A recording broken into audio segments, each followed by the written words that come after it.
Hello and welcome back to another edition of the Mediq Wall plugin. My name is Nathaniel P. Wilkerson, and today I wanted to show you guys how to draw SIP panels, or SIP wall panels, structural insulated panels within the Mediq Wall plugin. Okay, so let's go ahead and get started here. We'll just go ahead and throw down a grid so we have something to reference against. So before I actually draw these walls, let's jump into the global settings here. And under the Walls tab, you will see the very first parameter is called the wall framing, of course. And you'll notice that I've updated this now to include, I guess previously I didn't have the other ones listed, so I had up to the CMU, but I've added the CMU core, the ICF, and the SIP.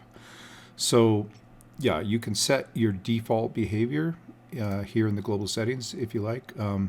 If you have it set to yes, that is the 3D full framing, of course. And if you have it set to no, that is the full 3D no framing. But we'll just go ahead and leave that as it is for now. Just wanted to show you guys that. All right, so let's go ahead and just throw down some exterior walls.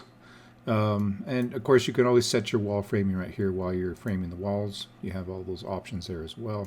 We'll just leave it though the regular full framing option. Okay, so we'll just quickly run this thing out and create a little perimeter of exterior walls to start with. And you can see, I mean, you got different ways you can do this. Of course, you can use a face if you want. Okay, so there's our exterior walls. And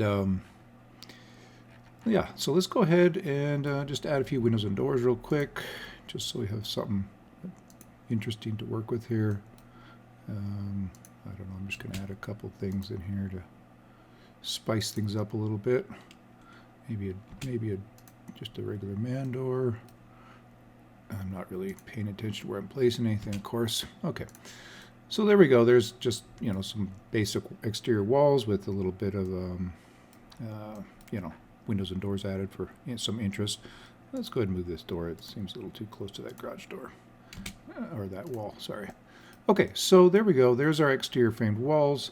You know, we can turn on and off the different layers, tags, whatever you want to call them, so we can show what's going on there. So let's go ahead now and we'll just select these walls, all of them. And if we right click, we got now the different options, right? We've added the SIP one as well. So let's go ahead and click that and it will regenerate all of those walls into SIP panels, right? So you've got a layer of OSB, a layer of insulation, and of course an exterior layer of OSB.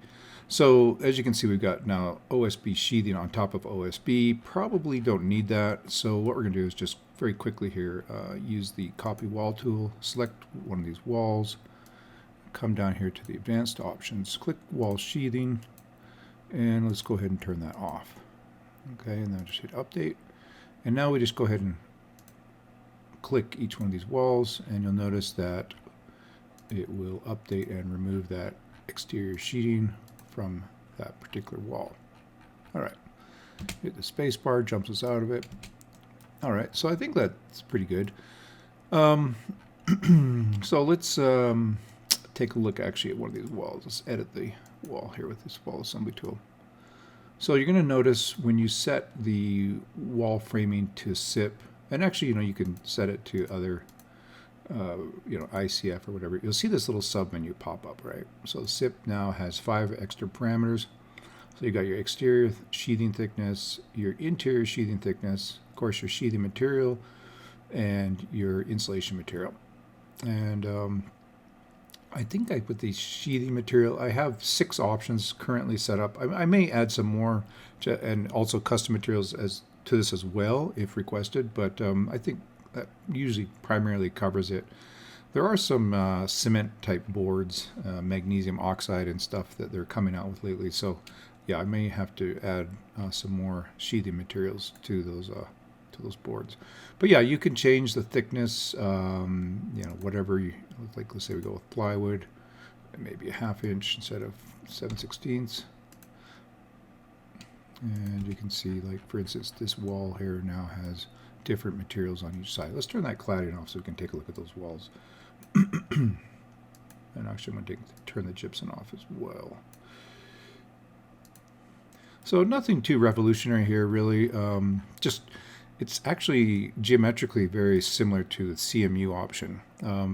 Basically, what we have are three solids that are being generated for the main framing of the wall, and yeah, it's just that these dimensions are different than like the ICF type wall.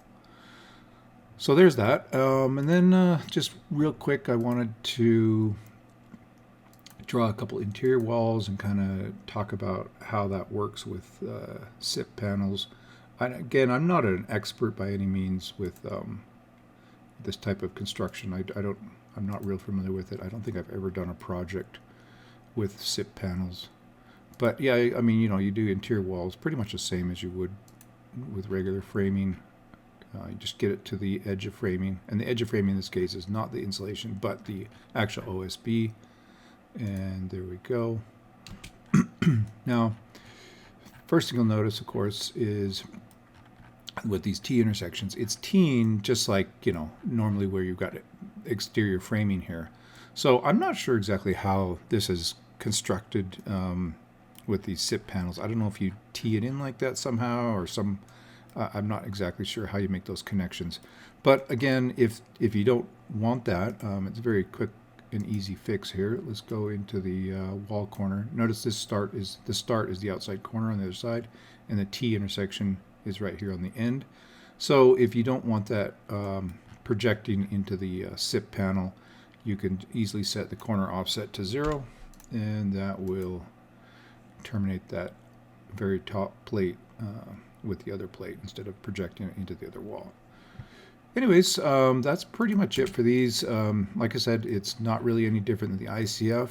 What I have set up, it's very simplistic, really. I'm not separating this into separate panels. In fact, I'm not even adding in headers or anything or bottom plates that I've often seen or top plates. I may make this a little more interesting and complicated, just depending on the feedback I get. So I may, work on adding headers, but I've still got to do a little research myself and figure out exactly how these SIP panels go together and how the walls are built. But at least at this point now, you have a very simplistic approach for adding SIP panels within the plugin. And again, you can use interior framed walls along with those exterior SIP panels, and you should be good to go. So anyways, if you have any suggestions or questions about this particular new feature, please feel free, email me, call me. I'm always here. And again, guys, thank you for your feedback. The plugins are what they are really, like I said on the forums, because of you guys and the feedback. At least 90% of the updates I make recently are customer driven. So again, thank you, and we will talk to you guys later.